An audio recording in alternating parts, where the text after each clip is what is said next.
Para ello definíamos las variables incrementales de cómo cambia la señal alrededor del punto de funcionamiento o desde el punto de equilibrio o punto inicial.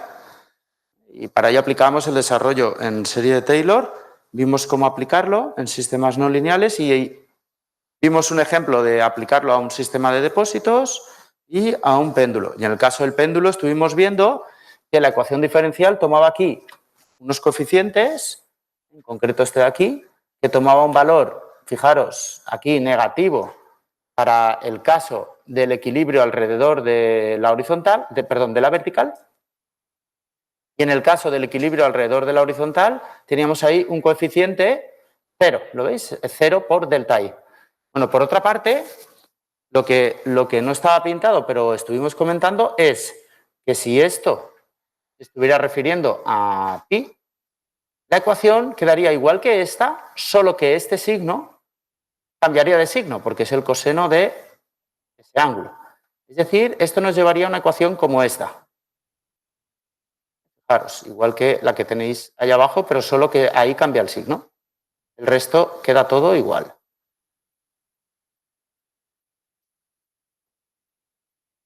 Bueno, pues fijaros, hemos visto algo crítico y es el hecho de que aquí, cuando estamos en la horizontal, no sale, este delta I no sale. Cuando estamos en la parte de abajo, tenemos aquí un signo menos y en la parte de arriba un signo más, ¿vale?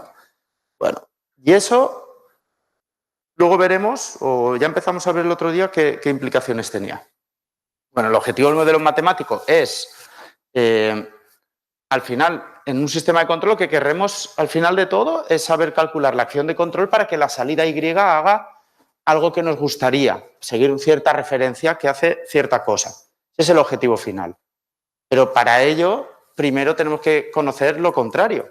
Cómo va a responder la señal de salida del sistema frente a diferentes entradas. De esa manera luego podremos darle la vuelta al problema. ¿Vale? Pero si el modelo es lineal, con la transformada de Laplace, podremos obtener la respuesta Y de t. Estuvimos haciendo un esquema explicando el por qué estas herramientas nos llevaban a esa respuesta. Bueno, vimos el operador de Laplace, del cual, de momento, lo único que teníamos que saber es que es biunívoco, que es lineal y, sobre todo, esto de aquí, que la transformada de Laplace de la derivada de una señal nos llevaba a poner aquí S por la transformada de Laplace de la señal. Y la derivada segunda nos llevaba a S al cuadrado por la transformada de Laplace de la señal. Y si tuviéramos, que lo pusimos en la pizarra, pero ya para avanzarlo, si tuviéramos la integral de una señal a lo largo del tiempo, lo que teníamos era 1 partido S por la transformada de Laplace de la señal. Es decir, S es el operador derivada y 1 partido S es el operador integral. Esto, aplicado a ecuaciones diferenciales con condiciones iniciales nulas, nos llevaba al concepto función de transferencia, que nos dice cómo va a cambiar la salida I cuando cambie la entrada U. ¿Vale? Entonces era, en las cosas que conocemos ya de física, cuando explicamos el comportamiento de un sistema, muchas veces lo que hacemos es I igual a F de la entrada, de X o de U. Bueno, pues cuando esa función es lineal decimos I igual a K por X o K por la entrada. Bueno, pues así es como tenemos que interpretar esto, solo que el hecho de que todo dependa de S es que todo eso cambia con el tiempo. ¿Vale? Es decir, esto nos dice cuánto vale la salida a lo largo del tiempo para una entrada que va a cambiar a lo largo del tiempo. ¿De acuerdo? ¿Está clara la idea? Es decir, hasta ahora en otras asignaturas normalmente trabajáis con relaciones no lineales entre la salida y la entrada, pero relaciones estáticas. En esta asignatura el enfoque es otro. Hablamos de relaciones dinámicas, pero que son lineales. ¿De acuerdo? Las dos cosas a la vez, algo que sea dinámico y además no lineal, es ya un problema muy complejo. Y normalmente, de hecho, lo que se hace es pensar en pequeñas variaciones alrededor de puntos de funcionamiento. ¿Vale? Bueno, estuvimos viendo que esto se podía aplicar también para condiciones iniciales no nulas y vimos los siguientes conceptos. Orden del sistema para una función de transferencia cualquiera, la ecuación característica, que era coger el polinomio del denominador e igualarlo a 0, polos, que eran las raíces del denominador, los valores de S que hacen que el denominador valga 0, los ceros, que eran las raíces del numerador, es decir, los valores de S que hacen que el numerador valga 0, y luego estuvimos diciendo que un sistema era estable si la parte real de los polos era negativa y dijimos que la ganancia estática de un sistema, es decir, a qué valor final acabará una señal a partir del cambio que tiene una entrada, lo calculábamos con G de S cuando S valía 0. Hasta aquí es hasta donde vimos el último día. Bueno, vamos a ver. Resulta que en la función de transferencia, la G de S, que podemos definir todas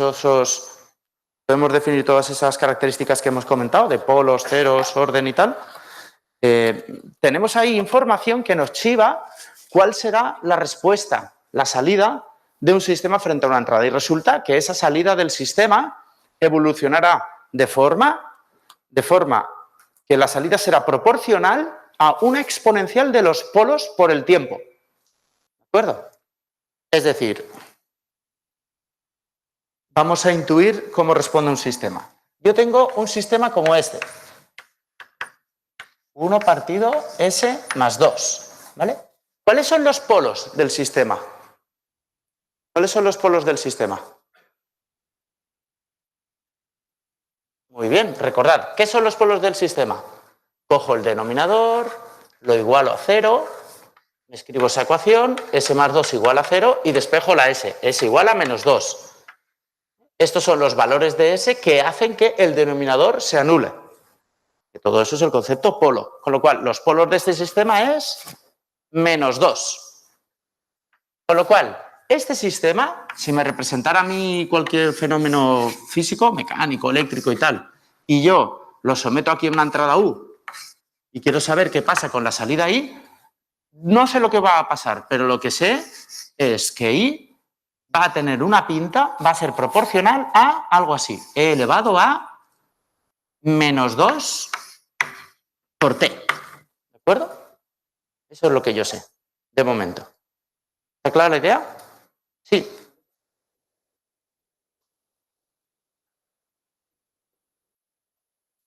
Bueno, has hablado de tener más de un polo, dominante, tau, que es algo que aún no hemos nombrado. Aún falta un tema para llegar a lo que has comentado, pero la dominancia es cuando hayan varios polos y cada uno hable de una dinámica, algo más rápido, algo más lento, será aquel que nos lleve a una dinámica más lenta, el dominante. Pero bueno, lo que quería comentar aquí, supongamos que tenemos un sistema definido por una ecuación diferencial, de cual obtenemos la función de transferencia, que tiene una pinta como esta, y yo quiero predecir la pinta que tendrá la salida. Pues la pinta será algo proporcional a E elevado a menos 2 por T. ¿De acuerdo? ¿Qué le pasa a este término cuando T tiende a infinito? Bueno, ¿por qué T tiende a infinito? Pues pensad que en esta asignatura hay una variable que nunca es impredecible, que siempre sabemos hacia dónde va, que es el tiempo, que siempre tiende a crecer cuando queremos analizar algo. Así como en todas las asignaturas, primero hay que saber cada variable qué rango tiene. Esta simplemente es una variable que sabemos que empieza en 0 cuando empiezas a cronometrar algo y no para de crecer. El tiempo siempre avanza. Con lo cual, ¿esto qué nos implica? Que I de t tenga esta pinta. Esto implica que aquí hay algún término aquí que se va a autoextinguir, se va a desvanecer, ¿no? Porque E elevado a un número negativo por t es una variable que empieza valiendo 0, luego vale 1, luego vale 100, luego vale 1274,4. No para de crecer, lo que sea. E elevado a un número negativo cada vez más grande, esto vale 0, es decir, al final esto desaparece, este término. ¿Correcto? Vale. Sin embargo, si yo tuviera aquí esta función de transferencia ahora, 1 partido S menos 6, ¿cuánto vale el polo aquí? ¿Cuál es el polo de esta función de transferencia? 6, ¿no? Los valores de S que hacen que el denominador valga 0, 6. Entonces, para este sistema, si yo quisiera estudiar qué pasa cuando la entrada cambia, ¿qué hace la salida? Nos estamos preguntando eso. Pues lo que podemos saber de momento intuitivamente es que la salida será proporcional a algo como esto, E elevado a 6 por T. ¿Qué pasará con esto? E elevado a 6 por T. Cuando el tiempo avance, cuando el tiempo pase, ¿qué pasará con ese elemento? Irá infinito, ¿no? ¿De acuerdo? Es decir, esto tiene una respuesta como esta, es algo que a lo largo del tiempo tomará algún valor, pero luego desvanecerá. Y sin embargo, esto es una señal que a lo largo del tiempo Va a crecer, crecer, crecer, crecer indefinidamente, ¿vale? Cuando el tiempo vaya creciendo. Todo esto intuitivo, ¿eh? Vamos a entrar en el detalle y concretar y cuantificar esto mejor, ¿vale? Por otra parte, este numerito de aquí, respondiendo un poco a lo que preguntaba el compañero, este numerito, fijaros, he elevado a menos un número grande. Cuanto más grande sea este número, más cerca de cero estaremos, ¿no? ¿Correcto? Con lo cual, para un mismo instante de tiempo, si este número es grande, para el mismo instante de tiempo, esto estará ya más cerca de cero. Es decir, ya habremos caído. Y para un mismo instante de tiempo, si esto es pequeño, esto será más grande. Con lo cual todavía estaremos en la evolución de estar bajando. ¿De acuerdo? ¿Ha quedado clara la idea? O lo mismo, para que los dos lleguen a la misma posición, si aquí tenemos un valor pequeño necesitaríamos mucho tiempo y si aquí tenemos un número grande aquí necesitaríamos poco tiempo. Con lo cual, el valor del polo, esto de aquí, nos habla de la velocidad de respuesta. Concretamente, si los polos son complejos conjugados, eso pasará cuando tengamos aquí polinomios de orden 2 o más, pueden aparecer valores complejos conjugados. En ese caso lo que tenemos es que la señal de salida es proporcional a algo que tiene esta pinta. Es decir, la parte real hace referencia a una exponencial, este tipo de cosas que hemos comentado, y la parte compleja hace referencia a una evolución oscilatoria. ¿Vale? Con lo cual, la presencia de una parte real en el polo negativa nos asegura la autoextinción, es decir, que sea estable. Y un valor positivo nos dice que esto se va a tomar viento, que es inestable.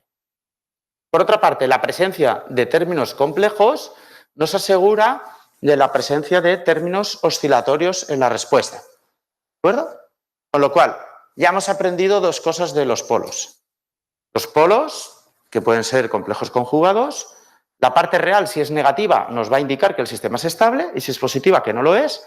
Y la parte compleja, si no es nula, es decir, su existencia, nos va a indicar que el sistema va a oscilar. ¿De acuerdo? Estabilidad y oscilación. Vale. Bueno, por otra parte, la función de transferencia también nos habla de otra cosa más, que es la ganancia estática, que nos dice el valor final que tendrá la salida ante una entrada escalón unitario. ¿Vale? Bueno, ¿cómo calculamos eso en una ecuación diferencial? Bueno, pues si tú quieres saber qué pasa con los incrementos de las señales cuando ha evolucionado de un valor a otro, es decir, si yo tengo aquí esta entrada que cambia de este valor a este y tengo esta salida que hace esto, yo quiero saber cuánto cambia de aquí a aquí a lo largo del tiempo, es decir, esta subida, yo puedo coger la ecuación diferencial y decir, bueno, entre estos dos puntos lo que se cumple es que ya no hay variaciones, las derivadas son nulas porque las señales están quietas. El tiempo va avanzando y la señal ya no toma valores diferentes. Con lo cual yo cojo la ecuación diferencial o la función de transferencia, como hemos calculado antes, y cojo todas las derivadas y las igualo a cero. Lo que me queda es esta expresión de aquí, es lo mismo que está pintada aquí. Bueno, pues resulta que si yo cojo la función de transferencia,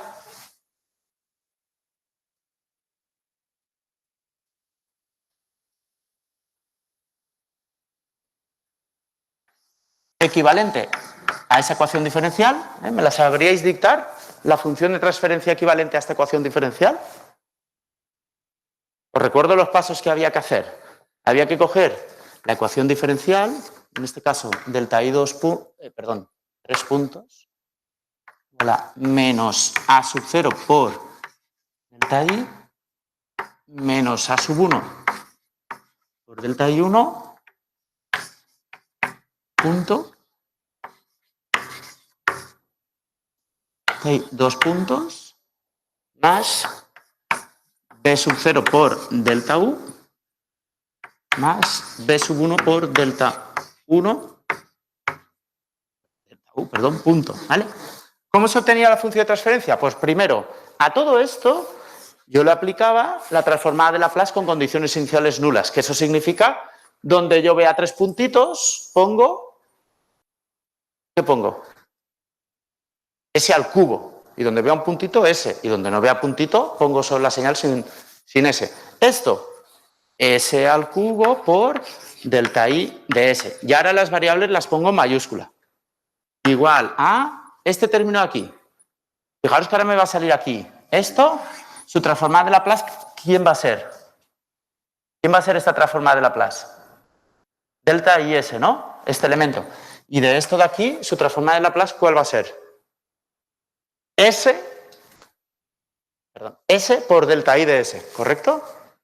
¿Vale? Entonces, si yo cojo ahora todos estos términos que tienen delta I de S, S por delta I de S, S cuadrado por delta I de S, ¿vale? Y los empaqueto, me queda menos A sub 0, menos A sub 1 por S, menos A sub 2 por S al cuadrado, y todo esto multiplicado por delta I de S. ¿Vale? Y ahora cojo estos sumandos y pasa lo mismo. ¿Esto por quién lo tendré que sustituir? Por delta U de S. ¿Y esto por quién lo sustituiré? Por S por delta U de S. ¿Vale? Es decir, B sub 0 más B sub 1 por S y todo esto por, perdonad que es súper chiquitina la pizarra, delta U de S. ¿Vale? Bueno, por definición G de S nos dice cómo cambia la salida cuando yo cambio la entrada. ¿Vale? Es decir, para esta ecuación diferencial, si yo empaqueto la delta I de S en un lado, la delta U de S en el otro y despejo delta I de S dividido delta U de S, lo que me queda es esto está arriba, B0 más B1 por S. Fijaros, o sea, esto multiplicaría esto, que sería este término, ¿lo veis? Sería este término, ¿lo veis? Y por otra parte, lo que voy a poner aquí abajo sería lo que multiplica la delta I de S. Como aquí tenemos delta I de S y aquí también, habría que llevarse todo esto allí, ¿vale? Y eso nos lleva a sub 0 más A sub 1 por S más A sub 2 por S al cuadrado más S al cubo, ¿correcto? ¿Lo veis? Bueno, pues si os fijáis, todo esto venía porque estábamos estudiando la ganancia estática. La ganancia estática que nos dice cuánto cambia la salida cuando yo cambio la entrada, pero en el largo plazo resulta que acaba valiendo B0 partido A sub 0, que es esto que tenemos aquí. Es decir, es lo que nos quedaría si hiciéramos eso igual a 0. 0, 0, 0, 0, nos quedaría eso. ¿No habíamos dicho que la S era el operador derivada? Pues si estamos estudiando cuando las derivadas son nulas, ese estudio lo hacemos o bien yendo a la ecuación diferencial y tachando lo que tenga puntitos de derivada, o bien con la función de transferencia donde haya una S poniendo un 0, porque es lo mismo. ¿De acuerdo? ¿Esa idea? Vale. Bueno, de todas maneras, yo quiero que veamos ahora cómo hay que interpretar esto de la ganancia estática. Me da igual cómo lo calculemos. Si con la ecuación diferencial poniendo las derivadas a 0 y despejando, si con la función de transferencia haciendo S igual a 0, yo quiero conocer la interpretación. Todavía en la asignatura vamos a tener unas herramientas matemáticas que nos van a ayudar los ordenadores para usarlas, pero lo importante de la asignatura es la interpretación. Porque las herramientas van a ser durísimas y sin interpretarlas no sirve para nada que un ordenador nos ayude. Bueno, lo que nos viene a decir eso es que si yo tengo un sistema definido con una función de transferencia G de S y yo tengo aquí un sistema al cual le entra una señal U de t y sale una señal I de t, y yo pregunto, en este sistema yo he decidido meter, bueno, da igual dónde empecemos realmente, he decidido meter esta señal U que empieza en lo que sea y luego hace lo que le dé la gana y al cabo de mucho tiempo acaba aquí. Yo he decidido a este sistema introducirle esta entrada. Yo cojo el coche y acelero el pie, dejo de acelerar, lo tiro para atrás, tal. Al cabo de mucho tiempo, yo me quedo en un nuevo valor con el acelerador del coche. La pregunta es, ¿qué va a hacer la salida I de t? Bueno, Ya hemos dicho, si la salida IDT, por ejemplo, empieza aquí, hemos dicho que aquí hará transitorios que pueden ser estables, inestables, ¿vale? Toda esta zona de aquí, la evolución con el tiempo, ya hemos dicho que tiene que ver con los polos.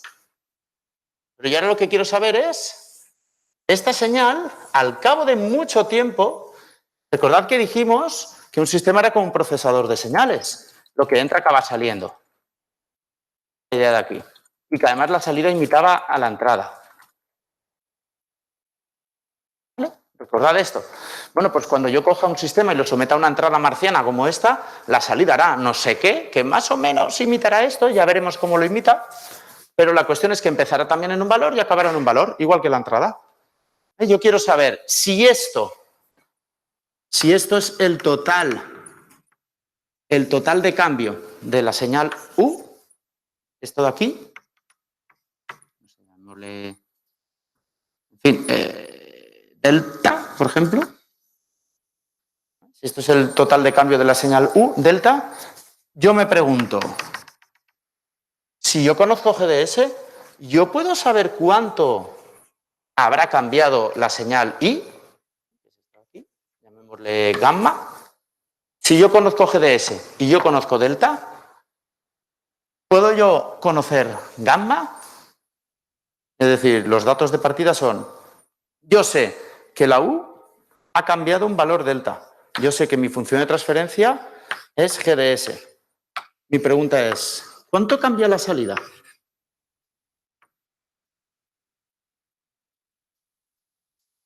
¿Me seguís?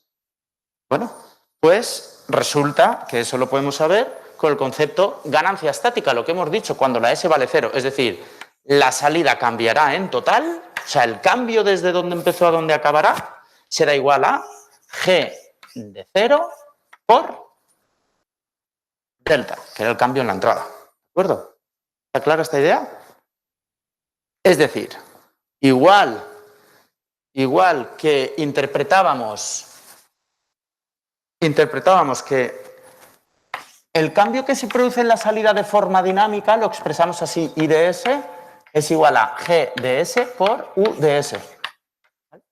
Pues de la misma manera diremos que el cambio que sufre una señal en tiempo infinito, es decir, en régimen permanente, es decir, desde donde estaba a donde acabará en tiempo infinito, es decir, todo este cambio lo podemos calcular como G evaluado en 0 por el cambio de la entrada a lo largo de mucho tiempo. Esto estaba aquí y al cabo de hacer millones de cosas acaba aquí.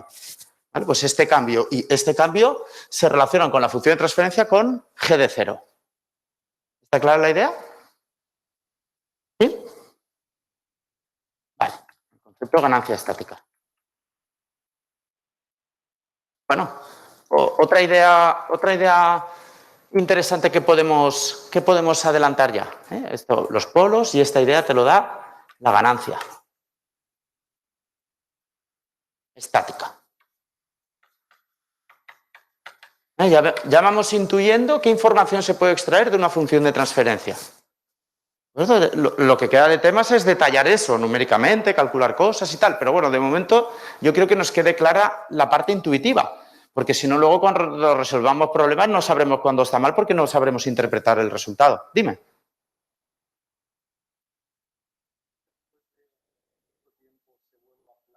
¿Sí?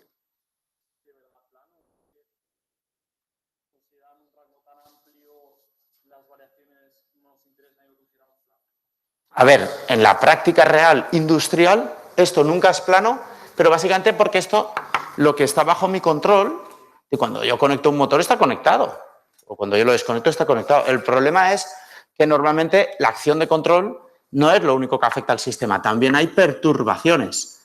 Y estas perturbaciones, por ejemplo, la temperatura ambiente, pues tienen variaciones. Por ejemplo, el hecho de que yo conecte un motor, yo lo conecto a la luz, pero la tensión de la red no siempre está a 220, oscila un poco. Entonces, eso al final es verdad que nos lleva aquí a pequeñas variaciones, pero no por el sistema, por señales externas. ¿Vale? Y la idea también es que esto, luego lo veremos, como hemos dicho que se explica con exponenciales, una exponencial realmente tiene un valor asintótico, es decir, es un valor que nunca alcanza el valor final. solo lo alcanza cuando t valga infinito. Tiende hacia él sin parar.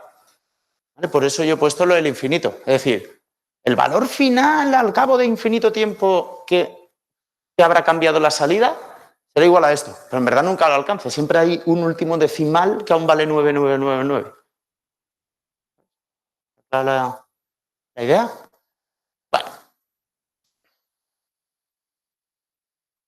Por otra parte, también quiero explicaros de forma intuitiva qué pasa si un sistema, por ejemplo, si un sistema tiene esta pinta.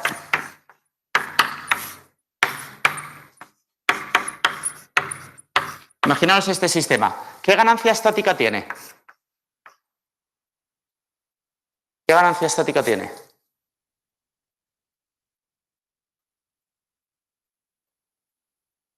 Bueno, ahí hay una S. Hay que hacer S igual a 0, todo queda 0, ¿no? Algo partido 0 tiende a infinito, ¿no? Es decir, esto tiene una ganancia infinita. Es decir, que lo que cambia la salida en el infinito cuando yo cambio la entrada, este cálculo que hemos aprendido a hacer hoy, no sé lo que valdrá esto, pero como esto va al infinito, esto se va a ir al infinito, ¿no? Es decir, que frente a un sistema como este, frente a una entrada acotada, resulta que la salida no para de crecer, se va hacia el infinito. ¿Lo veis? En el infinito la salida valdrá infinito, aunque esto tenga un valor acotado. ¿Veis esta idea? Bueno, pues esto, si os fijáis, esto lo podríamos escribir así, 7 partido S por 1 más 4 por S, por ejemplo. Bueno, pues esta idea de aquí, el hecho de que aquí aparezca este 1 partido S, ahí encubierto, eso es lo que se dice que un sistema tiene integrador. Recordad que habíamos dicho que 1 partido S era el operador integral.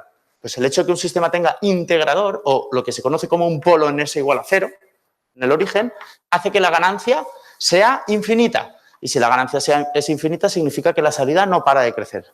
Es un tipo de sistema inestable.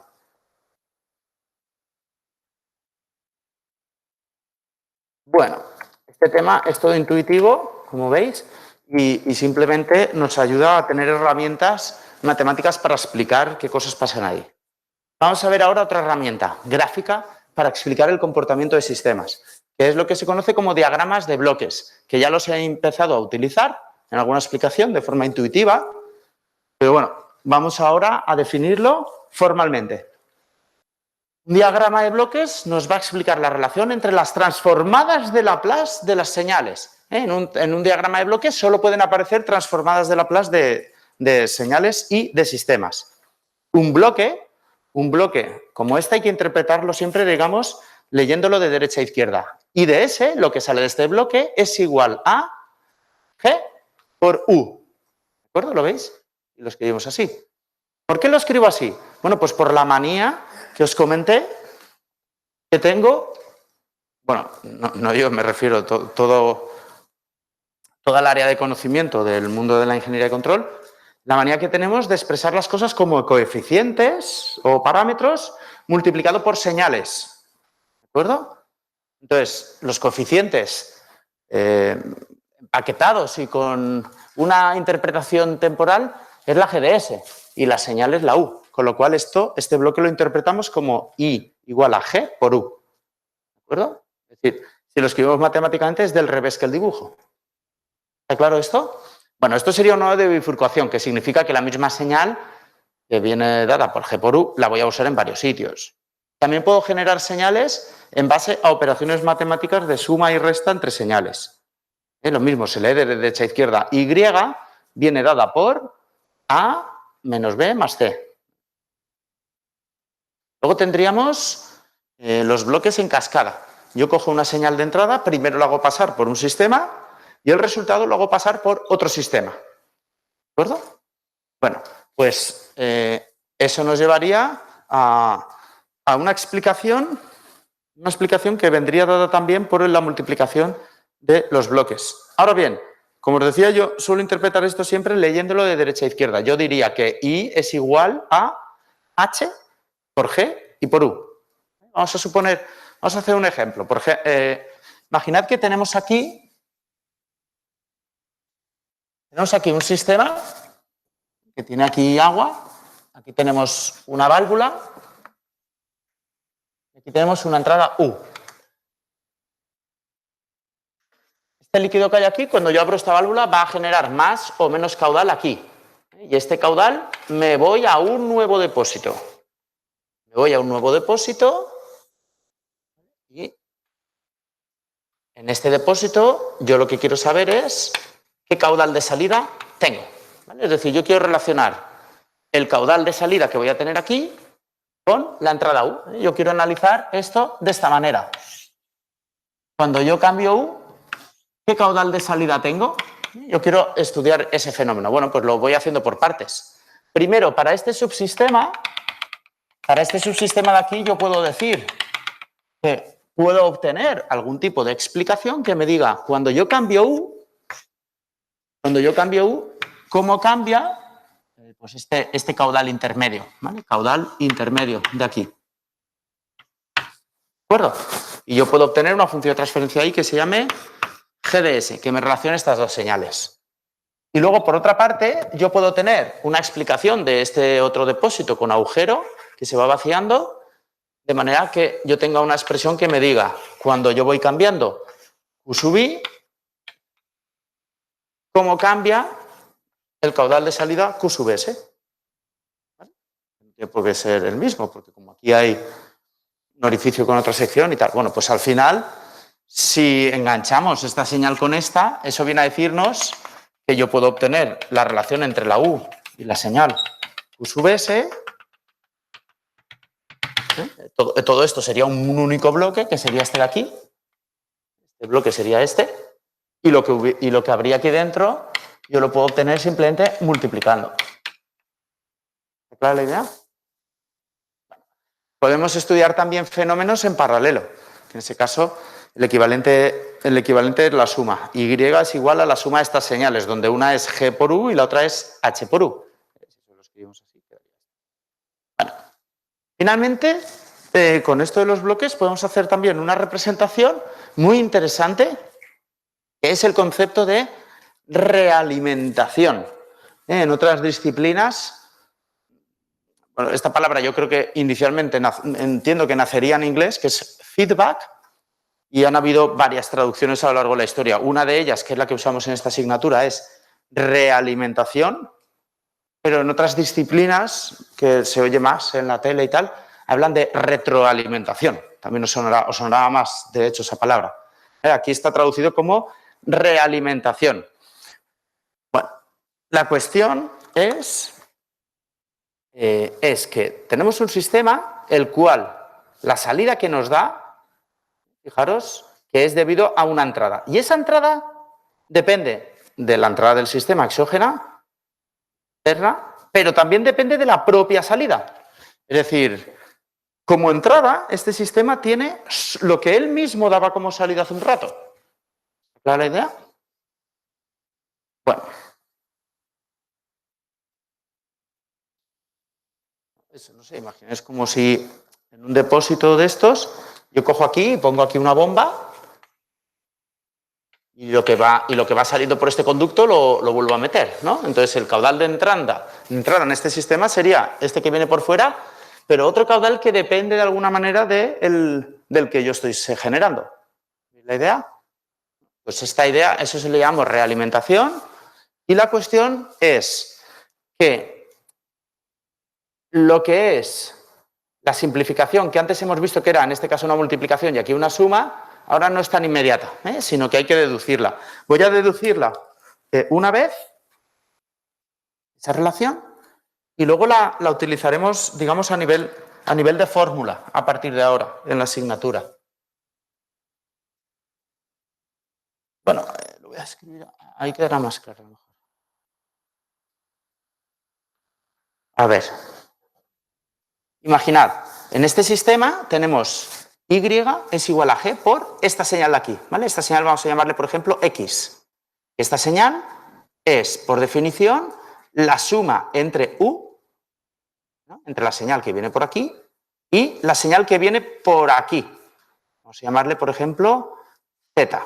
Z es esta señal que viene por aquí. ¿De acuerdo? Y viene por aquí, con lo cual Z es igual a H por I. ¿De acuerdo? Bueno, fijaros, pues ya tengo Y es igual a G por X, donde X hemos quedado que viene dado por U menos Z, donde Z, a su vez, hemos dicho que es igual a H por I. ¿Vale?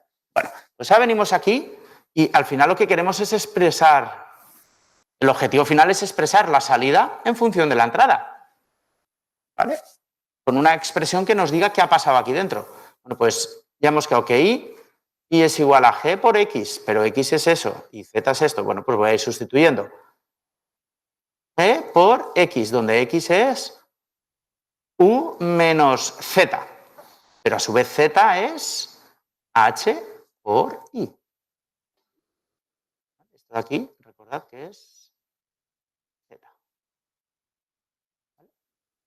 Bueno, pues de aquí, fijaros que podemos reescribir esto de la siguiente manera. Aquí tenemos Y y aquí también tenemos Y, con lo cual yo puedo expresar 1 más G por H por Y.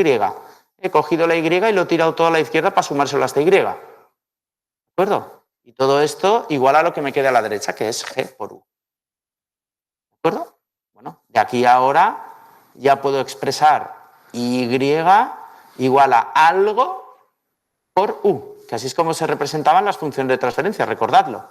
Y este algo es G por U, y el 1 más GH que multiplicaba la Y pasa debajo. 1 más G por H. ¿Vale? Una cosa, al hacer la explicación me ha faltado rigor. ¿Por qué? Porque todo lo que veis ahí como una Y, realmente tendríamos que haber puesto Y de S. Todo lo que veis como una G, para ser rigurosos, tendría que haber puesto una G de S. Pero ya habéis visto que ya he llenado, saltándome eso, ya he llenado toda la línea, imaginaos con las S. Me hubieran pastrado todo. ¿Vale? Pero bueno, lo importante, esto que tenemos aquí, la formulita que veis aquí, es la explicación de por qué de este diagrama pasamos a esta simplificación. ¿De acuerdo? Bueno, pues ahora, a partir de esta idea, lo que vamos a hacer es aprenderlo como una fórmula, que es la siguiente, porque siempre se va a producir lo mismo. Es la relación para un circuito cualquiera, que puede ser este, o luego ahora analizaremos este, ¿vale? La relación siempre es entre esta entrada y esta salida, la siguiente. Tengo que ir primero, en primer lugar, directo de U a I, directo, empiezo en U y acabo en I, ¿vale? Y voy por aquí. Y solo me he cruzado con un signo más, que no me cambia el signo, digamos, más, me he cruzado con la G y he llegado a la I, ¿vale? Es decir, la cadena directa que se llama, solo ha pasado por la G. Pues fijaros, de la U a la I, en el numerador, cadena directa. ¿De acuerdo?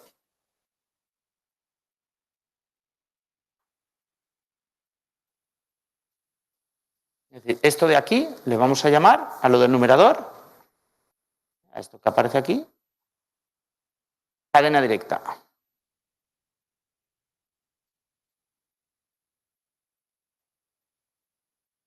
¿Vale? Bueno, y ahora tenemos que olvidarnos de las señales y solo pensar en lo que hay en lazo cerrado. Es decir, ¿qué tenemos en lazo cerrado? Hay que seguir, digamos, este caminito de puntos. Hay que seguir ese caminito de puntos. Y en el camino de puntos que quede encerrado, en el camino de puntos que nos queda encerrado, tenemos G por H y por un menos, ¿vale? Pues aquí hay que poner 1 menos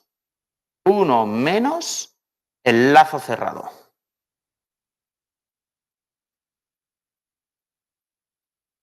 ¿De acuerdo? Cadena directa es empezar en esta señal y acabar en esta, y todo lo que pille por el camino. Un signo más, una G y acabo ahí. Y eso es lo que pongo ahí.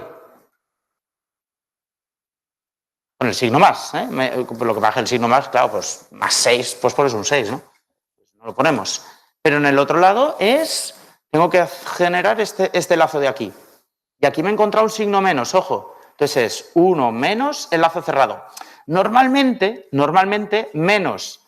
Esto, fijaros, aquí tenemos un menos y aquí abajo también tenemos un menos. Esto casi siempre va a haber un único menos en todo el lazo, casi siempre. Eso va a ser lo normal en la asignatura. En todas las asignaturas más allá puede que no. En esta siempre va a haber un menos. Con lo cual, esta fórmula, si queréis, directamente con este signo menos, la fórmula es 1 más el lazo cerrado. Si es que hay un signo menos. Si hubiera un signo más, pues 1 menos el lazo cerrado. ¿Está clara la idea? Ojo con este signo más que no nos podemos equivocar. Casi siempre dará más. Gracias a que casi siempre ahí habrá un menos. ¿Vale? Bien, que esto de alguna manera es lo que estabiliza. Es decir, si mi salida ahí crece, yo alimento menos. Si mi salida ahí decrece, alimento más. La manera que tiene de quedarse quieto. Si fuera esto un signo más, si mi salida ahí crece, alimento con más. Entonces crece más, pues alimento con más. Bueno, en fin, se iría a hacer la más. ¿De acuerdo? Es el efecto estabilizador, este menos. Bueno, pues en un sistema de control en bucle cerrado, lo que tenemos es lo siguiente. Recordad un sistema de control, los elementos que tenía. Para que interpretemos bien eso de ahí. Tenemos el 10:30, 12, ¿verdad?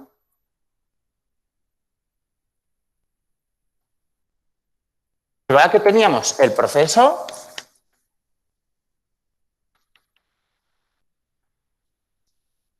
Aquí teníamos los sensores.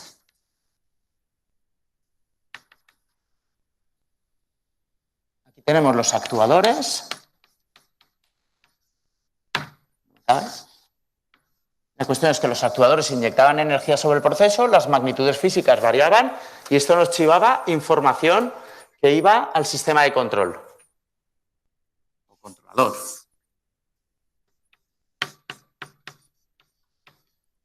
El controlador recibía señales del operador, le chivábamos información con lucecitas y cosas al operador de la planta y por aquí enviábamos la información que iba al actuador. ¿Está clara esta idea? El proceso no solo evoluciona por nuestros actuadores, sino también por perturbaciones. ¿Vale? Bueno, pues la idea que vamos a interpretar a partir de ahora es esta. Lo que da mi acción de control, lo que devuelve como acción de control para modificar actuadores mi controlador, esto es lo que llamamos la U. La señal que me devuelven mis sensores chivándome de qué está pasando en el proceso es lo que, digamos, llamamos la Y. ¿Vale? Y esto que el operador introduce en el sistema de control, que es lo que a mí me gustaría que hiciera la señal de salida, frente a lo cual yo tengo que calcular de forma automática la acción de control U, es lo que llamaremos normalmente referencia, y le pondremos una R. Referencia, consigna, set point, valor deseado, valor buscado, objetivo, todo eso es lo mismo, son sinónimos. ¿De acuerdo? Bueno, pues esta idea significa que todo esto es lo que vamos a interpretar nosotros como la función de transferencia del sistema, la GDS, ¿vale? Y aquí dentro es donde pondremos nuestro controlador, pero que el controlador inicialmente lo que hará es una resta entre estas dos señales, compararemos la referencia y la salida, eso es lo que se conoce como señal de error, y pasaremos por el controlador que devolverá esta señal. Este detalle ya lo veremos, pero eso es lo que tenemos aquí. Así es como funciona un sistema de control en bucle cerrado. Este dibujo lo tenemos que interpretar como que esto es el proceso, la planta, la habitación calentándose, una máquina con sus engranajes, lo que sea, ¿no? Esto es mi actuación. Esto es algo que perturba mi actuación y hace que no llegue exactamente todo lo que yo quería al proceso. ¿Vale? Por ejemplo, lo que decíamos antes de activar un motor. Yo digo que el motor se ponga a 220 y lo intento conectándolo a la luz, pero a lo mejor la luz está a 223, con lo cual estoy metiendo 3 voltios de más que yo no me esperaba. Y al final lo que llegan aquí son 223, por ejemplo. ¿Vale? O yo o yo inyecto aire frío o aire caliente en la sala, pero me entra otro caudal de aire frío o aire caliente que se compensa con el otro por las ventanas. Eso es lo que tenéis que interpretar en este nodo. Bueno, pues esto es el resultado final, lo que pasa, la salida, la respuesta del sistema, ¿vale? Entonces, esa respuesta, lo que de verdad pasa, es decir, esto sería inyectar más o menos caudal de aire frío desde el techo con los difusores, las válvulas. Esto es el aire frío o caliente que nos entraría por las ventanas. Esto es la habitación calentándose o enfriándose y esto es la temperatura que hay en la habitación. Lo que hace el controlador es, coge la temperatura que hay en la habitación, la compara con la referencia. La referencia, lo que ha pedido el usuario, que le gustaría que hubiera. Hacemos esta comparación y esto se llama señal de error o error de seguimiento.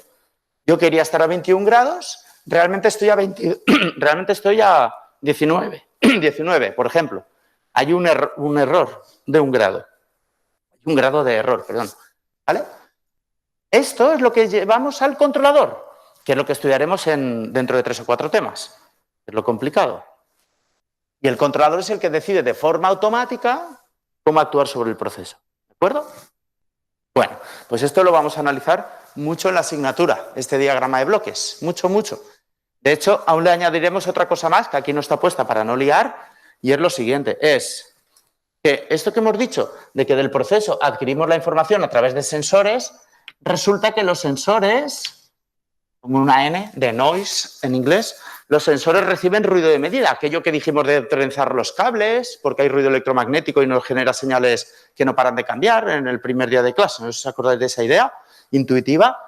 Vale, pues eso, más adelante en otro tema, lo interpretaremos, o lo modelaremos, mejor dicho, poniendo aquí un nodo sumador en el cual añadiremos, ya lo veremos cuando llegue el momento, añadiremos también la señal de ruido noise, la N. ¿Vale?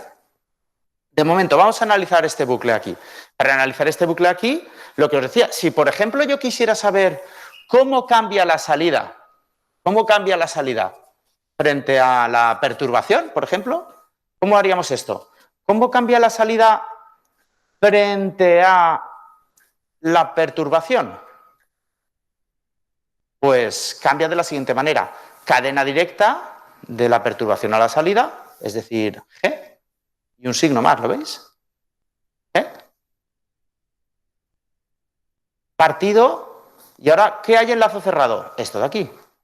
Es decir, si aquí hubiera un bloque o algo, si aquí en medio hubiera algún bloque o lo que fuera, eso no está en el lazo cerrado, ¿lo veis? Se no contaría. Entonces ahora hemos dicho que es 1 menos, ¿vale? Y ahora aquí que vemos un signo menos, ¿no? Menos por menos, más. Este no cuenta porque es un más. 1 más el lazo cerrado, que es C por G. ¿De acuerdo? Y si quisiéramos saber la salida, cómo cambia además en función de la otra entrada, la referencia, por ejemplo, pues aplicaríamos superposición y diríamos que la salida en total cambia por culpa de la perturbación con esta cosa y por culpa de la referencia con esta cosa que vamos a escribir. Cadena directa de la referencia a la salida. Pues voy en línea recta y me cruzo con la C y con la G. C y G. Y ahora, ¿qué hay en lazo cerrado? Y esto siempre es igual para todos. Pues siempre hay lo mismo, ¿no? 1 más C por G. ¿De acuerdo? ¿Ha quedado claro qué es un circuito de realimentación en un diagrama de bloques y cómo se opera con él? Bueno, este caso concreto, bueno, ahí tenéis lo que os he comentado antes, la relación frente a la referencia, frente a la perturbación, y en total cómo quedaría, que lo hemos hecho ya intuitivo. Vamos a ver. Bueno, vamos a terminar el tema presentando los elementos primarios de sistemas físicos, es decir, aquellos elementos de los cuales ya conocemos las ecuaciones definitorias, tanto estáticas como dinámicas, de asignaturas anteriores que habéis visto en el grado. Por ejemplo, en cuanto a sistemas eléctricos, en los sistemas eléctricos tenemos los elementos activos, que son las fuentes de tensión o fuentes de corriente, que te aseguran que en bornes tienen tal tensión o tienen tal corriente. Y luego están los elementos pasivos. Y los elementos pasivos, en general, los podemos representar como una caja negra, como un elemento con 2 bornes, que tiene una caída de tensión y que le atraviesa una corriente. La relación entre la tensión que cae en bornes y la corriente que atraviesa cada uno de los posibles elementos que hay en sus sistemas eléctricos viene definido por una ecuación diferencial. En el caso de la resistencia, se trata de una ecuación diferencial lineal y estática, de manera que la caída de tensión en una resistencia es igual al valor de la resistencia, parámetro lo pongo a la izquierda, por I. ¿No? Porque, por ejemplo, primera ecuación en la cual lo clásico a mí me chirría. Vosotros conocéis de siempre lo de, ¿cómo decir la ley de Ohm de memoria? ¿Cómo la decís? I por R, ¿no? ¿No solíais escribir I por R siempre? Pero yo ya no puedo verlo así. ¿Por qué? Porque para mí la I es una señal, es decir, una variable que cambia con el tiempo, y la R es un parámetro, es algo constante, es algo físico. Tú compras la resistencia y ya es así para siempre. Tiene ahí los colorcitos, el tamaño que sea, y ya no la cambia ni Dios. Eso se queda así. Entonces, como no es una señal, que es un valor, para mí tiene que ir a la izquierda y a la derecha la señal. ¿De acuerdo? Entonces, la ley de Ohm clásica que conocemos, yo aquí no puedo decirla como I por R, tengo que decirla al revés, como R por I. ¿Vale? Parecen chorradas esto que estoy diciendo, pero luego cuando se vaya complicando la cosa, si no nos acostumbramos a ese orden, a la hora de despejar, cuando vayamos a ese tipo de problemas, nos vamos a dejar cosas por el camino siempre. Sin embargo, si somos ordenados y a la izquierda van las señales y operadores, y a la derecha, perdón, los parámetros y operadores, y a la derecha las señales, siempre quedará todo ordenado, ¿vale? Bueno, el caso de la bobina, la caída de tensión en una bobina es igual a L por derivada de I con respecto al tiempo, ¿de acuerdo? En el caso de un condensador, bueno, la podemos memorizar así, con la integral, como la tenéis ahí, o yo normalmente esta siempre me acuerdo así, como que carga igual a comunidad valenciana. Derivas, la intensidad, por definición, es el paso de electrones, es la velocidad que llevan los electrones, con lo cual la derivada a lo largo del tiempo de una carga es precisamente el fenómeno de la corriente. Esto es un parámetro que es un condensador y esto es una señal, es lo que puede cambiar con el tiempo. Con lo cual, yo normalmente la memorizo más fácilmente así, que se parece más a la de la bobina dando la vuelta, digamos. ¿Veis la idea? Lo que pasa es que, claro, si ahora queremos despejar de aquí para ponerlas todas como V igual a algo en función de I, que es como están todas las otras, en ese caso, pues claro, para despejar esto habría que poner el diferencial de T a la izquierda, integrar a izquierda y derecha, y de ahí saldría esta expresión que es la que tenemos. ¿Está claro, no? Bueno, pues como hemos aprendido que el operador derivada se puede expresar mediante la transformada de Laplace multiplicando las señales por S, y el operador integral dividiendo por S, cuando veamos una resistencia, realmente podemos resolver el circuito o bien con señales temporales o bien aplicando el concepto llamado impedancia compleja, que significa poner la impedancia equivalente con el operador de Laplace. ¿De acuerdo? Con lo cual, la relación entre la tensión y la corriente en una bobina, si aplicamos ahí Laplace, como aquí aparece una derivada, será L por S por I. Entonces la impedancia ya no será L, sino L por S. Y lo mismo en un condensador, como hay una integral, el operador integral, recordad que era 1 partido S, pues 1 partido CS por la corriente. ¿De acuerdo? ¿Está claro? Entonces, de esta manera podemos aplicar la ley de Ohm generalizada de caída de tensión igual a impedancia generalizada o compleja por la corriente con estos elementos. Resistencia R, bobina L por S, condensador 1 partido C por S. Bueno, una vez dicho esto, el término S, que es el operador derivada genérico, cuando casualmente las señales están en régimen senoidal permanentemente, entonces resulta que la S siempre toma un valor concreto, que es J por omega. Y si en vez de S ponéis J por omega, de ahí obtendréis las impedancias complejas que utilizabais para el análisis de circuitos en la asignatura de electrotecnia o en la de electrotecnia y electrónica en el caso de ingeniería química. ¿No os acordáis para la resolución de circuitos con régimen permanente senoidal? En corriente alterna, vamos. No utilizáis números complejos y ponéis J omegas por allí, a veces multiplicando y a veces dividiendo. Era la S esta, para el caso concreto cuando vale J omega. ¿Vale? ¿Está clara esta idea? Bueno, Luego, por otra parte, tenemos el amplificador operacional, que normalmente tiene realimentación negativa, es decir, de alguna forma la pata menos está enganchada con la pata de salida y en ese caso el funcionamiento es el siguiente. La corriente dentro de hacia las patas estas es nula, esta no se sabe lo que vale, pero no es nula, y la tensión en las dos patas se iguala. Ese era el comportamiento, la definición. Bueno, como decía, esto del RLS1 partido CS es la impedancia compleja y vamos a ver esto con un ejemplo, con un ejercicio de examen, donde se nos pide obtener la función de transferencia entre la salida I y la entrada U. ¿Vale? Bueno, vamos a hacerlo primero con ecuaciones para que veáis un poco el lío y luego lo haremos con impedancia compleja para que veáis la sencillez. ¿De acuerdo? En este caso, por ejemplo, tenemos esta caída de tensión de aquí, esta caída de tensión de aquí, esta le llamaremos, por ejemplo, ahí va, ¿qué pasa ahí? Esta le llamaremos V1, a esta le llamaremos, por ejemplo, V2, y hasta aquí le podemos llamar Y, que vendría a ser VC, ¿no? La caída de tensión en el condensador, ¿correcto? Bueno, esta caída de tensión V1, vamos a poner por aquí una corriente que va a ser I1, por ser la corriente que atraviesa la resistencia 1. Vamos a poner por aquí una corriente que sea la corriente I2, por ser la corriente que atraviesa la resistencia 2. Y ahora, por ejemplo, esta corriente, para no liar la cosa, le vamos a llamar IC, porque es la corriente que atraviesa el condensador, ¿vale?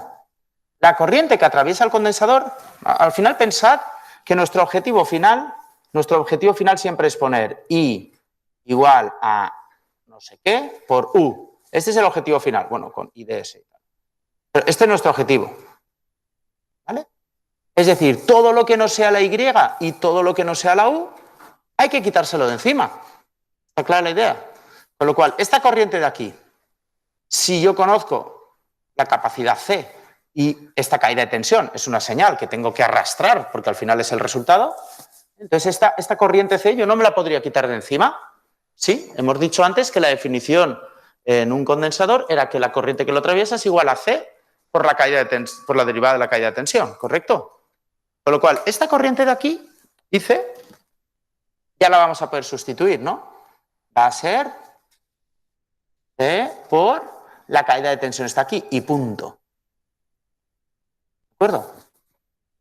Pero, por otra parte, tenemos esta corriente I sub 1, que no la conocemos, esta corriente I sub 2. Pero bueno, ya sabemos que esta corriente I sub 1 se va a desglosar entre esta corriente y esta de aquí. Ya tendremos ahí, para este nudo aquí tendremos una de las leyes de Kirchhoff, la que la suma de corrientes entrantes es igual a la suma de corrientes salientes.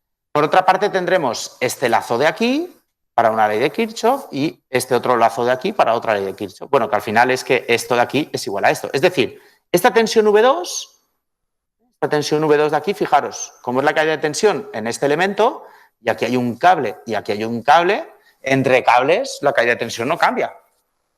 Con lo cual, esta caída de tensión V2 realmente, ¿quién es? Es la caída de tensión Y, ¿no?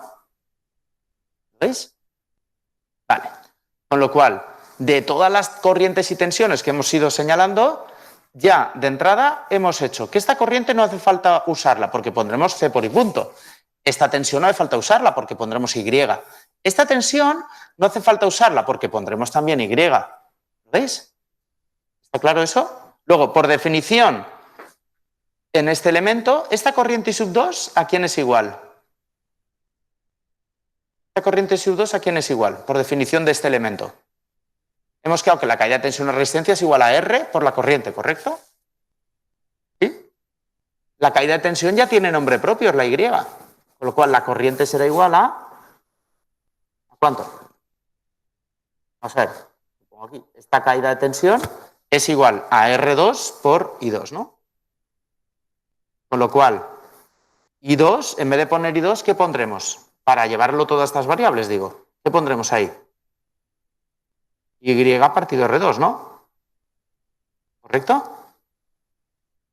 ¿Sí?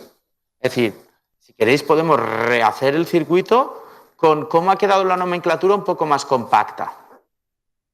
Tenemos aquí I sub 1, R1, tenemos que esta corriente es C por I punto.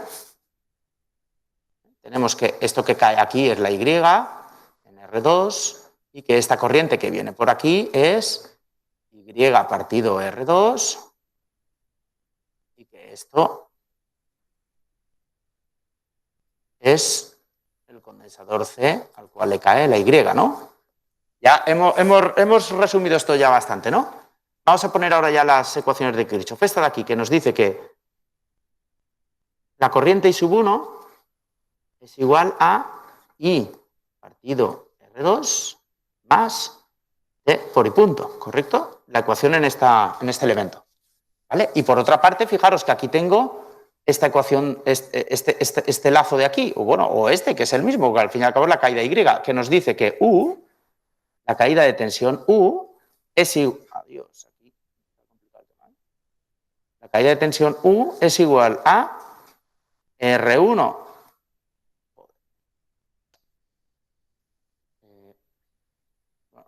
Nada, chicos, lo voy a reescribir aquí, ¿vale? La U es igual a R1 por I1 más la Y. Es decir, esta caída de tensión, desde aquí hasta aquí, yo la puedo escribir desde aquí también hasta aquí. Pasando en este caso por R1 por I1 más la Y, ¿vale? ¿Está claro? Bueno, pues ahora ya solo me queda sustituir esta Y1 y nos queda que U es igual a R1 por I sub 1. I sub 1 habíamos quedado que era Y partido R sub 2 más C por I punto. Más Y. ¿De acuerdo? Ahora sí que tenemos una expresión matemática en la cual entra solo U e Y. ¿De acuerdo? Con lo cual, desde aquí ahora ya podemos obtener la función de transferencia, que es de lo que va esto.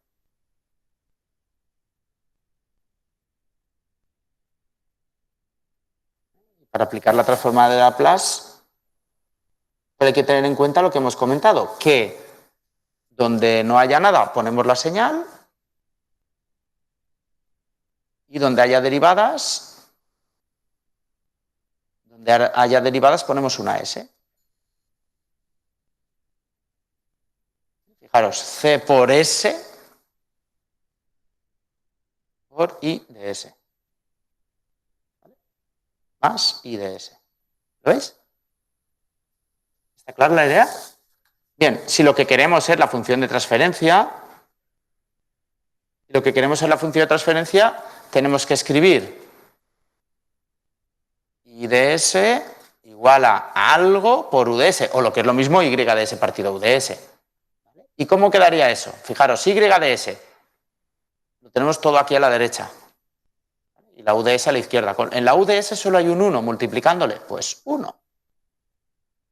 Y luego, a la Y de S, ¿qué es lo que le multiplica? Pues R1 partido R2 más C por S más 1, ¿no? Pues, ponerlo ordenado. 1 más R1 partido R2 más C por S. Todo esto por U de S. ¿De acuerdo? Es decir, esto sería la función de transferencia que nos hubieran pedido en el problema. ¿Ha quedado claro esto? Bueno, pues ahora os voy a enseñar cómo podemos hacer esto con impedancias complejas. Podemos ir mucho más al grano, hacer el problema mucho más sencillo. Pero bueno, esto se sirvió un poco de repaso de electrotecnia, ¿no? Del tema de las leyes de Kirchhoff, etc. Bueno, aquí lo tenéis de la misma forma, ¿eh? Aquí, esto tenéis lo que estaba haciendo yo, lo tenéis ahí por escrito, ¿eh? Lo que quiero que veáis ahora es cómo podemos hacer esto. Os ha quedado claro, ¿no? Aquí lo tenéis, pero que realmente estaba en la siguiente transparencia ya, ¿eh? Quería descubrirlo con vosotros. Ahora vamos a ver cómo resolver esto con impedancias complejas. Donde pone R1, ¿qué pondremos? Os lo recuerdo. Donde pone una resistencia, ¿qué pondremos? La resistencia, ¿no? Donde salga una bobina, ¿qué pondremos?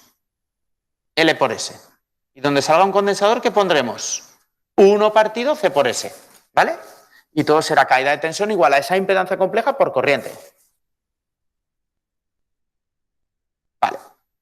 En este caso, esta resistencia, tal cual, R. Esta, R. Pero esto, ¿por qué lo sustituiremos? Hemos quedado 1 partido C por S, ¿correcto? ¿Sí? Vale. Entonces, lo que haremos ahora es, al fin y al cabo, voy a recordaros aquí una ley muy sencillita que nos decía lo siguiente. Si yo tengo aquí una tensión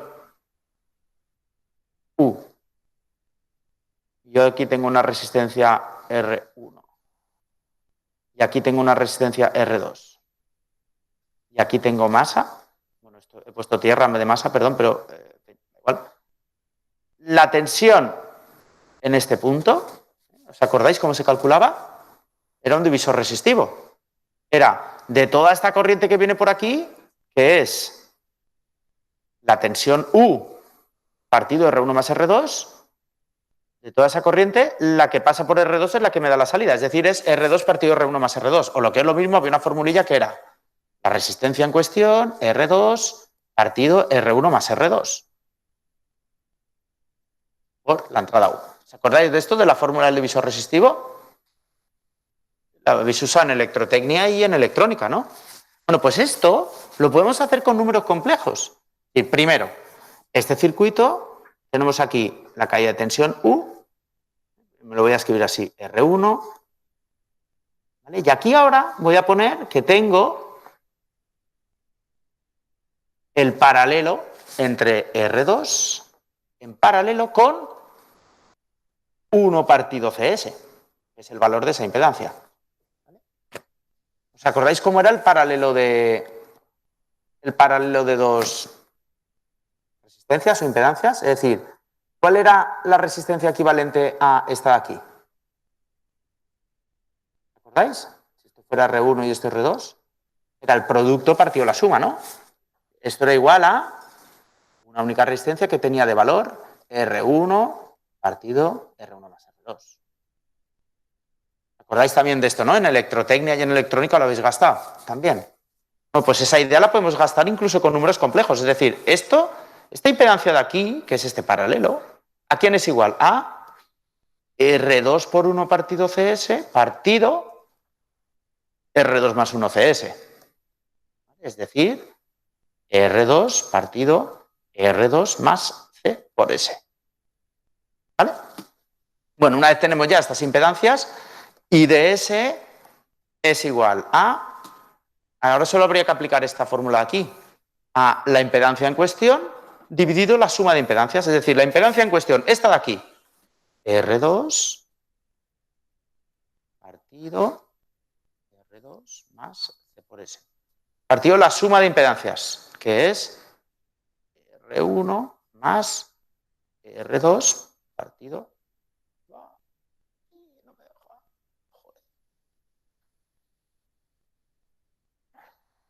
Joder, qué rabia, no puedo escribir ahí abajo.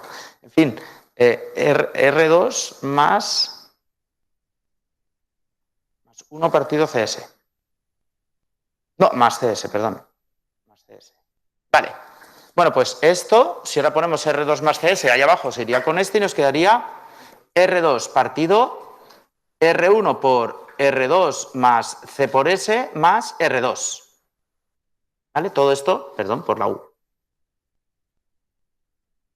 ¿Vale? ¿Está clara la idea? Bueno, sería un poco lo mismo a lo que hemos llegado aquí. Lo que pasa es que, bueno, ahí está el R2. Si dividimos arriba y abajo por R2, si dividimos arriba y abajo aquí por R2, es justo lo mismo. Tenemos 1 partido, R2 partido R2 es 1, más, esto queda el R1, más, en fin, el R1 partido R2 por C y por S, ¿no? ¿No daba esto también o no? Ah, bueno, aquí me he dejado, aquí me había dejado el R1, ¿no? O algo, por aquí. Me he dejado ahí el R1 multiplicando en este término. ¿Vale? Me he dejado ahí el R1.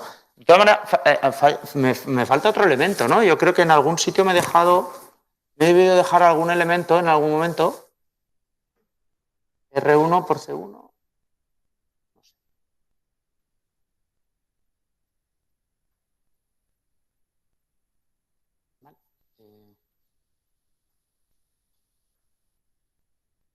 R2. En alguna operación el 2 y el 1 los he hecho bailar. No sé si en este momento en el que he puesto esta cosa aquí que no me cabía, no sé cuándo ha pasado. Pero en algún momento algo se me ha ido. Algo se me ha ido. Porque este R2, digamos, R2 no sé muy bien de dónde ahora ha salido, la verdad.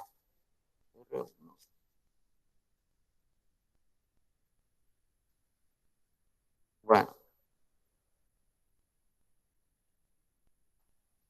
Ah, vale. Aquí, perdonad, aquí es donde la he liado, porque CS iba abajo multiplicando y entonces era R2 por CS más 1. Perdón. No sé en qué está pensando cuando he hecho esa división. Ojo con eso.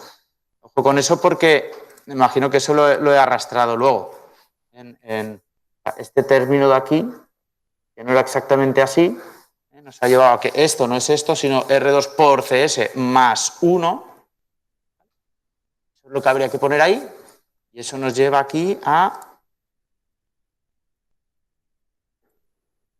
Perdón, la confusión está. Que hay.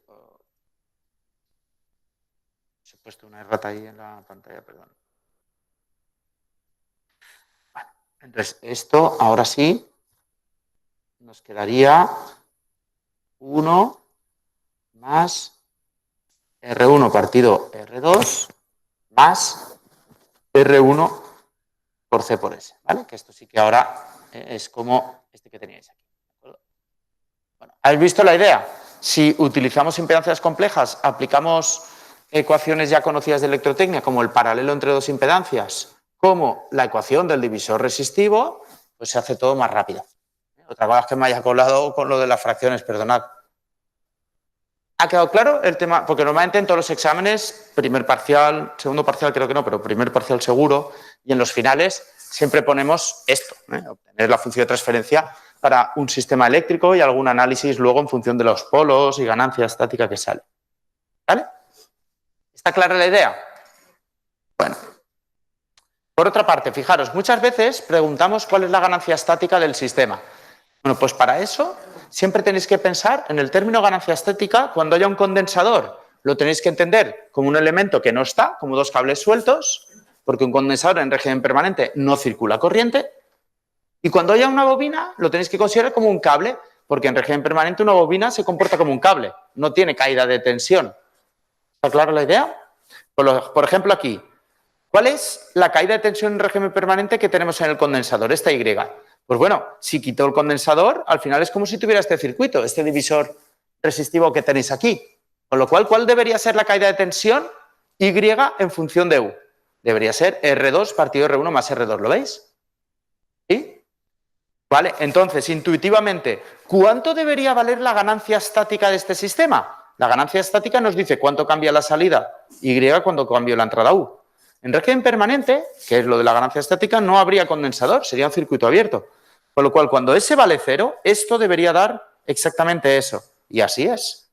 Cuando S vale 0, esto da R2 partido R1 más R2. Esto daría 0, este R2 pasaría arriba multiplicando, etc. ¿Vale? ¿Veis la idea? Bueno, avanzamos para ver más elementos primarios. Aquí tenéis la idea que hemos hecho poco a poco, la teníais por escrito ya. Ahora tenemos otro ejemplo, un ejemplo con operacionales. En este ejemplo, igual que antes, hay que aplicar, si lo hacéis con ecuaciones puede ser un lío, si lo hacéis con impedancias complejas es mucho más fácil. ¿Vale? ¿Cómo se resuelven estos circuitos? Estos circuitos los resolvemos de la siguiente forma. Esto de aquí nos dice que hay realimentación negativa. Por cierto, lo del bit este va bien, ¿se ha colgado algo? Esto aquí nos dice que hay realimentación negativa, es decir, que esta tensión y esta se van a igualar y que estas corrientes por aquí van a ser 0. Por otra parte, esta pata, como está conectada a masa tendrá 0 voltios, ¿vale? Como hay realimentación negativa, la tensión en estas dos patas se igualan, con lo cual aquí hay 0 voltios, ¿lo veis? Bueno, con lo cual, ¿cómo se resuelven estos circuitos? Pues viendo que aquí hay 0 voltios, aquí tenemos una entrada U, pues aquí tendremos una salida I, Y al fin y al cabo lo tenemos que entender así. Este circuito, visto de lejos, lo tenemos que ver como que hay una entrada U que va aquí hasta 0 voltios, con lo cual esta corriente I será, en función de esta impedancia, bueno, pues U igual a impedancia por I, ¿no? Y de ahí sacaremos la corriente I. Y por otra parte, esta rama de aquí, que está conectada a este mismo punto, simplemente tiene otra impedancia, ¿vale?, que nos dará la salida Y. Y esta impedancia está sometida a la misma corriente. Al final esto es lo que tenemos. Es decir, de esta primera rama extraeremos la corriente y esa misma corriente es la que va a venir luego por aquí. Y con esta segunda rama, sabiendo que estos son 0 voltios, nos dará esta corriente. ¿Está clara la idea de cómo resolverlo, digamos, desde lejos? Y ahora ya vamos al detalle. Esta corriente, recordad, la ecuación es la siguiente. U de S igual a impedancia compleja, sea la que sea, por corriente. Con lo cual, la corriente de esta rama es igual a U de S partido la impedancia. Y la impedancia es el serie de una R y una C, es decir, esa impedancia Z de S es R1 más 1 partido Z1 por S. Están en serie, se suman, ¿correcto? Vale. Si queréis, bueno, como esto tiene unos y esto tiene doses, voy a poner aquí un 1.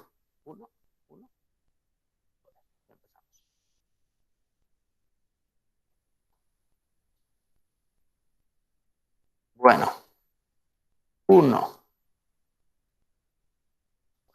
Vale, bien, y esta impedancia de aquí, toda esta impedancia de aquí, que empaquetaríamos de esta forma, sería una impedancia Z2, que como es el producto entre estos dos es, el paralelo, es el producto R2 por 1 partido C2S, partido la suma R2 más 1 partido C2S, ¿vale? Que luego al compactar nos la liemos como antes que me he colado, y es R2 partido 1 más R2 por C2 por S, ¿vale?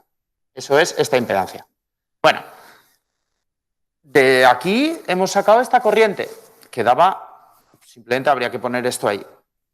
Y con Z2 sabemos que Y, bueno, fijaros que esta corriente va del revés, con lo cual, en este caso, como aquí había 0 voltios, esta caída de tensión era U, que iba a la vez que la corriente, pero en este caso la Y está aquí, con lo cual la corriente Y se refiere a la corriente caída, la caída de tensión Y se refiere a la caída de tensión que hay de aquí hasta el 0, que va al revés que la Y. Es decir, en este caso es igual a menos Z2,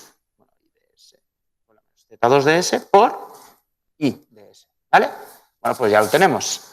I de S será igual a Z2 con signo menos, donde Z2 hemos quedado que era esto. R2 partido 1 más R2 por C2 por S. Por I, donde I hemos quedado que era U partido Z. Es decir, 1 partido R1 más 1 partido C1 por S. Y todo esto por U de S. ¿De acuerdo?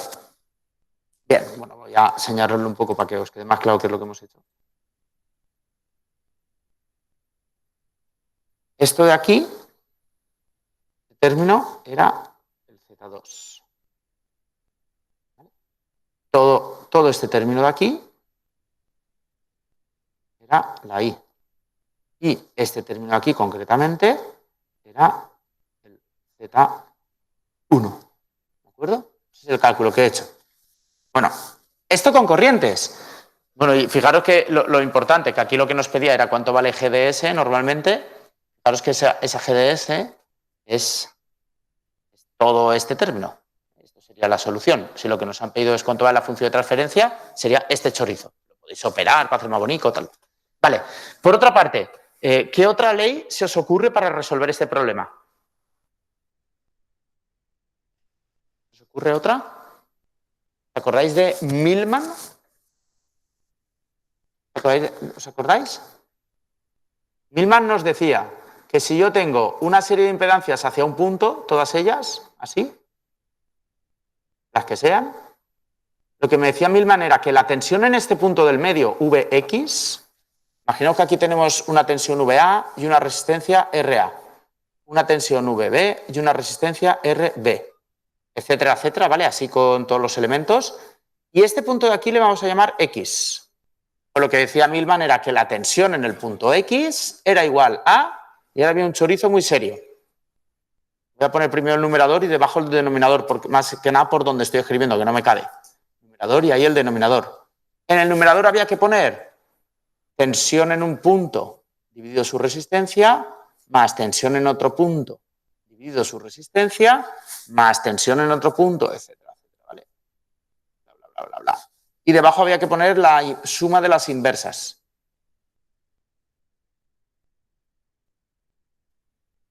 ¿Sonaba esto? ¿Milman? Bueno, pues esta idea en este circuito la podemos aplicar aquí.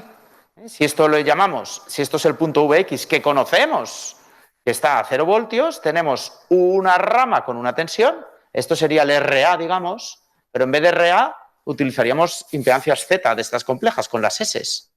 Y esto sería la tensión U. Y la otra rama sería esta de aquí, donde esta impedancia es un paralelo, que es este que hemos dicho, y la tensión sería I. ¿Correcto? Es decir, lo podríamos aplicar como 0 igual a U partido Z1 más I partido Z2 partido 1 partido Z1 más 1, perdón, partido Z2. ¿De acuerdo? Con Milman. Bueno, así es como lo tenéis en la siguiente transparencia. Simplemente habría que hacer todas estas operaciones. Aquí lo tenéis. Bueno, aquí está hecho con corrientes. Esta corriente es igual a la otra, como yo lo he hecho, pero bueno, que también lo podemos hacer con el Milman este que he dicho, ¿vale?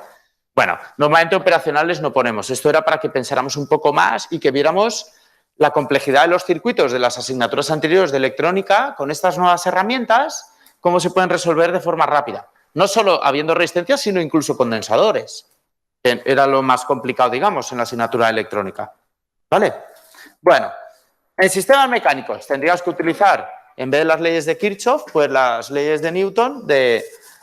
Fijaos que normalmente aquí ya no ponemos aceleración, sino variación de la cantidad de movimiento igual a sumatorio de fuerzas, que en muchos casos, con masa constante, se convierte en lo que ya conocemos, masa por aceleración o a sumatorio de fuerzas. Luego tenemos la fricción viscosa, que es proporcional a la velocidad, los elementos elásticos, proporcionales a la posición, y luego como elementos no lineales, tenemos el rozamiento estático, que es un valor constante. Bueno, depende del signo de la velocidad, pero no depende proporcionalmente con ninguna señal, con lo cual es un elemento constante. ¿De acuerdo? Bueno, por ejemplo, bueno, la hora que es, no da tiempo a hacerlo. Para el próximo día empezaremos por aquí. Obtendremos la ecuación diferencial y la función de transferencia para este sistema mecánico y veremos cuándo es estable y cuándo es oscilatorio. Concretamente veremos ejemplos de valores posibles de la masa y el muelle para ver en qué casos es estable o es oscilatorio. ¿Está clara la idea? Bueno, igual me he enrollado y he ido un poco más lento de lo que teníamos que ir, pero bueno, hemos visto bastantes ejemplos, hemos visto cosas intuitivas, sí que yo entiendo que en la próxima clase, que acabaremos con esto de los elementos primarios, nada más llegar enseguida, ya pasaremos al tema 4, que ya es más matemático y tiene más problemas relacionados. Eso no quita que este tema, sobre todo el circuito eléctrico que hemos visto, podéis empezar, como os dije el otro día con los grafets, es algo que sin necesidad de esperar a que llegue la sesión de problemas, podéis empezar a practicar. En todos los exámenes parciales y en los boletines de problemas vais a encontrar ejercicios como ese de antes, eléctrico, para resolver, en el cual se pide que obtengáis la función de transferencia que explica el comportamiento en fin, y algún tipo de análisis en función de los valores de resistencias, condensadores y bobinas. Y hay de todo. Tenéis circuitos serie, circuitos paralelos, donde la fuente es de tensión, donde la fuente es de corriente, donde la salida es una tensión, donde la salida es una corriente. Están todas las combinaciones. Quedan pocas ya. Ya podéis saber cuál va a ser el próximo examen. Dime. ¿Perdón? Que igual no está visible todavía. En el aula virtual. En el aula virtual tenemos los... Igual no está abierto todavía, ¿no? No. ¿Esto está visible para vosotros? ¿Lo veis o no? Vale, pues aquí en los exámenes están ordenados cronológicamente. Yo miraría siempre los más nuevos, porque es lo que más se va a parecer. El de este año, aquel que hubo Online no está, porque, en fin, no, lo tuvimos que hacer de otra manera, que no es la idea repetirlo. Fue una cosa muy cortita y, en fin, extraordinaria por cómo estaba el tema. La idea es que aquí tenéis todos los exámenes. El de junio... Ah, mira, me faltan los del año 2020. A ver. No, están todos, claro. A ver. Ah, bueno, me faltan... A ver, un momento. Sí, faltan lo que son los exámenes parciales que hubo en el 2019. Faltaría eso.